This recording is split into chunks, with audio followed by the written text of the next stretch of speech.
This side Abhinandan Agarwal, assistant professor, department of physics, Poddar international college Jaipur.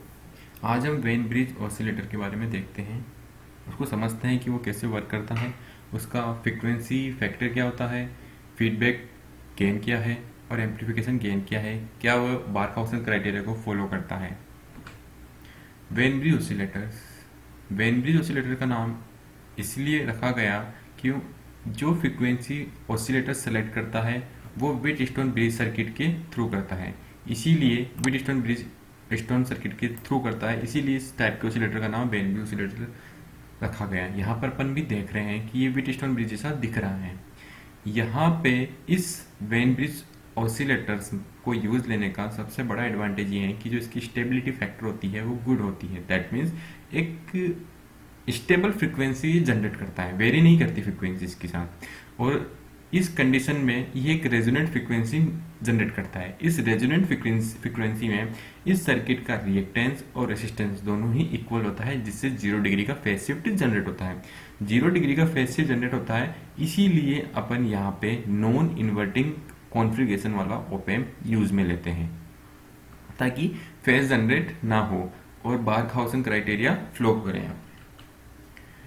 फिर भी अपन देखते हैं कि वेन ब्रिज ऑसिलेटर को ही अपन ने काम में क्यों लिया, क्योंकि बेसिकली नॉर्मली जहां पर भी साइनसोइडल ऑसिलेटर काम में लिए जाते हैं when bridge oscillator he use में लिए जाते हैं, क्योंकि इसकी स्टेबिलिटी फैक्टर हाई होता है, total harmonic distortion controllable limit के अंदर होता है और इसकी फ्रीक्वेंसी को अपन अपने अकॉर्डिंग चेंज कर सकते हैं।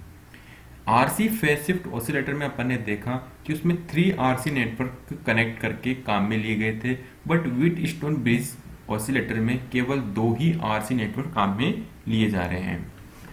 ये फीडबैक सर्किट है आपका। इस फीडबैक सर्किट में का जो गेन है वो है 1/3। इस फीडबैक सर्किट का गेन है 1/3 और अपन को पता है loop gain loop gain A beta is equal to 1 होना चाहिए, ये बारखाउसेन क्राइटेरिया है। तो बीटा इज इक्वल टू 1/3 है, तो ए की वैल्यू अपने पास 3 होनी चाहिए। दैट मीन्स अपन को एक ऐसा ऑप एम्प काम में लेना चाहिए जिसका एम्प्लीफिकेशन फैक्टर 3 हो। यहाँ पे नॉन इन्वर्टिंग ऑप एम्प्स से हमें पता है gain is equal to 1 plus R4/R3 होता है। ए की वैल्यू यहाँ पे 3 है, जिससे R4/R3 की वैल्यू 2 हो जाएगी। ये अपन को आगे काम में आएगा। इस R4 R2 को कंट्रोल करके अपन इसकी फ्रीक्वेंसी को वेरी करा सकते हैं। यहाँ पे अपन ने देखा कि आरसी फेज शिफ्ट ऑसिलेटर में अपन 3 सर्किट काम में ले रहे थे, लेकिन यहाँ पर अपन 2 ही कनेक्शन काम में लेंगे, आरसी नेट काम में लेंगे। ये फर्स्ट आरसी नेटवर्क है जिसमें सी और आर दोनों ही सीरीज ऑर्डर में कनेक्टेड है। यहाँ पर दूसरा आरसी नेटवर्क है जिसके अंदर सी और आर पैरेलल ऑर्डर में कनेक्टेड है।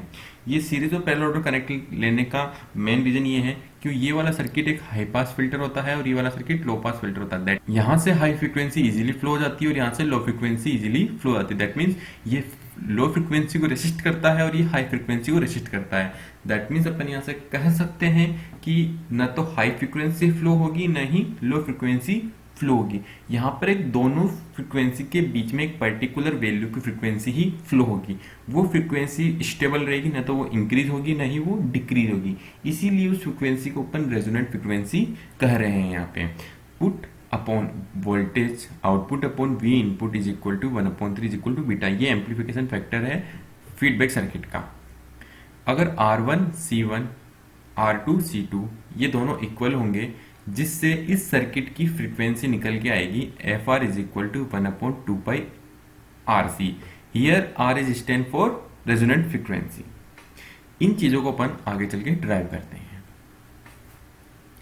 इस पूरे इस फीडबैक सर्किट में इस सर्किट के में इम्पिडेंस को Z1 एंड इस वाले सर्किट के इम्पिडेंस को Z2 मेजर कर रहा हूं।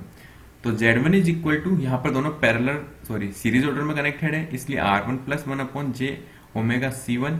यहाँ पर दोनों ही पैरेलल ऑर्डर में कनेक्टेड है, इसलिए यहाँ पर R2 parallel 1/j omega C2।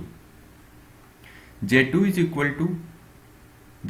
Equal to यहाँ पर इनको सॉल्व कर लिया अपन ने, R2 1 plus j omega R2 C2। यहाँ पर वोल्टेज वी इन और वी आउटपुट वोल्टेज के बीच में रिलेशन है V output upon V input is equal to Z2 upon Z1 plus Z2। So V input को अपन इधर ट्रांसफर कर दिया है तो V output is equal to V in Z2 Z1 Z2। तो V output upon V input equal to Z2 Z1 plus Z2।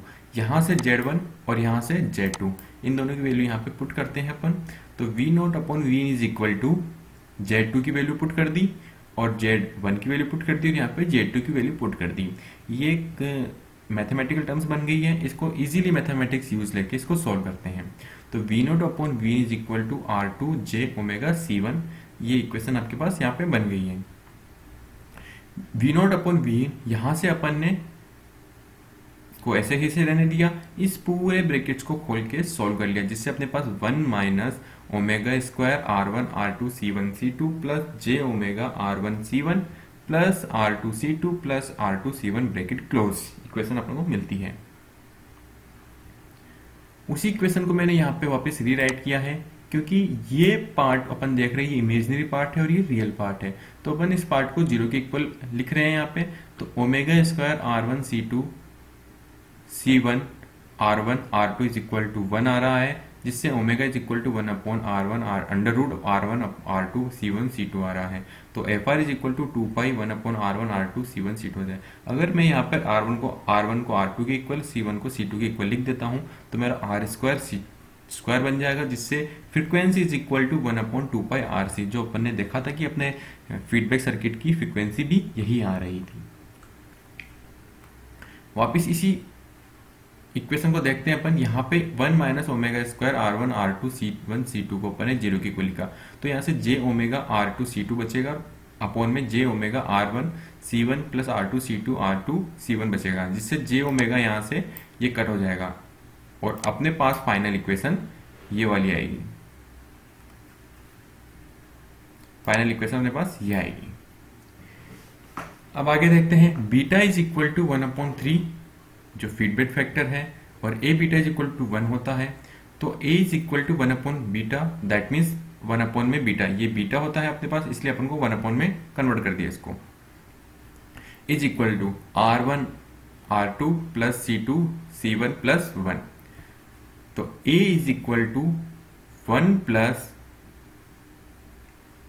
Plus R4 upon R3। ये अपन को पहले ही अपन ने शो कर दिया था कि a is equal to 1 plus R4 upon R3 होता है और यहाँ पर अपने पास R1 R2 plus C2 C1 plus 1 आ गया है जिससे R4 upon R3 is equal to R1 R2 plus C2 C1 आ गया है। अगर मैं R1 R2 को और C1 C2 को इक्वल करता हूँ तो R4 upon R3 is equal to 2 आता है जिससे A की वैल्यू यहाँ पर अपने पास यहाँ पर थी 1 plus R4 upon R3।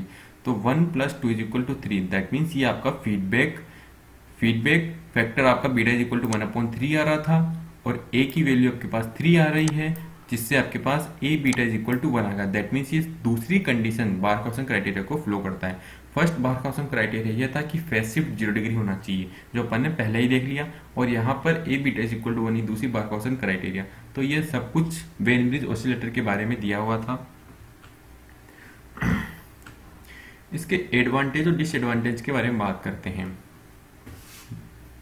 Because of the use of two-stage amplifier, the overall gain of this oscillator is high। यहाँ पर टू स्टेज एम्पलीफायर का यूज करने से जो गेन हो रहा है वो अपन को हाई मिलता है। Varying the value C1 and C2 or with the use of variable resistors, the frequency of oscillator can be vary। हमने पहले ही बता दिया था कि इस वेन ब्रिज ऑसिलेटर की फ्रीक्वेंसी अपन इजीली वेरी करा सकते हैं। It produce a very good sine wave with less distortion that means ये एक बिल्कुल गुड क्वालिटी की साइन वेव जनरेट करता है जिसकी फ्रीक्वेंसी स्टेबल रहती है। The frequency stability is good due to absence of inductors और interference occur from the external magnetic field. Disadvantage ये है more number of component is needed for two stage amplifier type of when bridge oscillator. इसमें क्या होता है component अपने को काफी ज्यादा रिक्वायरमेंट है जिससे सर्किट थोड़ा कॉम्प्लिकेटेड बन जाता है। Very high frequency can not be generate, ये मेजर डिसएडवांटेज है वेन ब्रिज ऑसिलेटर का कि अपन हाई फ्रीक्वेंसी की वेव यहाँ पे जनरेट नहीं कर सकते हैं। तो ये सब कुछ अपन ने वेन ब्रिज ऑसिलेटर के बारे में देखा है। Thank you for being with us.